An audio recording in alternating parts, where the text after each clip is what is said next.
Lots of big things happening in the Sun Belt Conference. Last year, new bowl games. This year, new head coaches and new players. In Tuscaloosa, the quarterback competition continues. Nick Saban says, just like any teenage relationship, it's complicated. Homecoming here at Charles Lee Field as the Huntington Hawks look to win back-to-back games for the first time in 2014. It's the oldest high school rivalry in the capital city, Lee versus Lanier. This one's brought to you straight out of Crampton Bowl, that is. Coach Pierce said his time here at Troy has been memorable, but he's still unsure what his next step is going to be after retirement. Finally, high school football is back. The Fever starts tomorrow. A lot of schools kicking off tonight. And while Camacho may not be the biggest guy on the mound, he doesn't see that as a disadvantage. He sees it more as a blessing in disguise. All across the state, it's the final scrimmage Saturday, with the season openers now just 2 weeks away. The Superdome in New Orleans was packed with the best and brightest from the Sun Belt Conference, but there was a new man leading the charge for the Trojans. It's been a great ride. I mean, it's been a wonderful year, a wonderful career. After 3 decades on the diamond, Troy head baseball coach Bobby Pierce is hanging up his cleats. Finishing out at Troy it is a dream, really. I said way back then, if this is where I retire from, that would be great. And lo and behold, 13 years later, that's where we are. Pierce has been dominant during his 13-year tenure with the Trojans. 10 30-win seasons, 4 conference titles, and earlier this year, he became the winningest baseball coach in Troy's history. But he never saw his career making it to this level. I had no vision of anything other than just work at it. And I kind of stayed with that throughout the 33 years. Pierce says having his son Logan on both his team and his coaching staff is one of his greatest career moments. And he's looking forward to spending a little more time with his family. Coach Pierce said his time here at Troy has been memorable, but he's still unsure what his next step is going to be after retirement. People ask that all the time, well, what are you going to do? And the true answer is I don't know. There are several things out there I'm considering. And I just want to take the time to spend some time with the family and then kind of go from there and decide what we'll do next. Pierce says he came into this season trying to embrace every moment and player. But as his final out lingers, it's getting harder to say goodbye.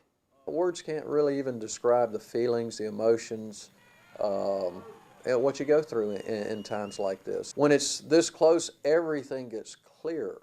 The fog kind of lifts, the moments stand still a little bit, and it all just gets very clear. The Trojans look to prolong Pierce's final bow as the Sun Belt Tournament hits Riddle Pace Field on Wednesday. Congratulations to Coach Bobby Pierce! Justin McNelley, WSFA 12 Sports, Troy. The Edgewood Wildcats are just 3 games away from making history in the state of Alabama. With 3 more victories, the Wildcats would break the 1994 to 1997 Clay County Panthers record of 55 consecutive victories. But the streak is the last thing on the team's mind. We don't talk about it a whole lot. We just try to take it as the next game on the schedule, and that's who we're focusing on.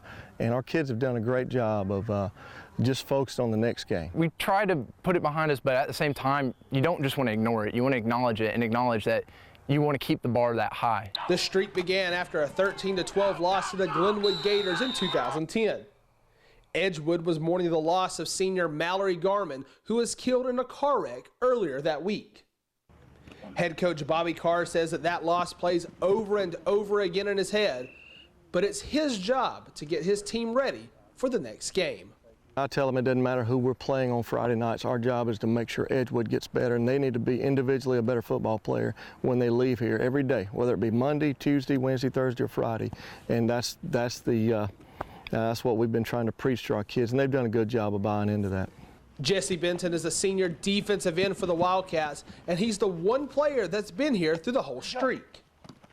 Benton has experienced both the highs and the lows the Wildcats have been through, and says nothing would be sweeter than being a part of this record.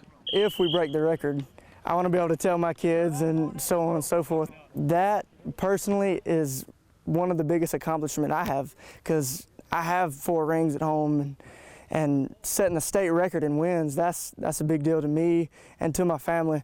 And while the record would be a great addition to this already impressive team, the ultimate goal is hoisting another trophy in the middle of Veterans Memorial Stadium. Our main goal as a team is to win state, and each year that's what we've done. These kids just expect nothing else but to be in Troy in the end and to be on top and be the last team standing. Coach Carr took over a program that hadn't had a winning season since the 1980s, but now they sit just 5 wins away from their 5th straight state championship. In Millbrook, Justin McNelley, WSFA 12 Sports. Brandon Burks and Roman Buchanan. Rivals between the hash marks, friends everywhere else. We worked out together. We was always workout partners. We pushed each other to the next level, and it was important for me and him. A good friend.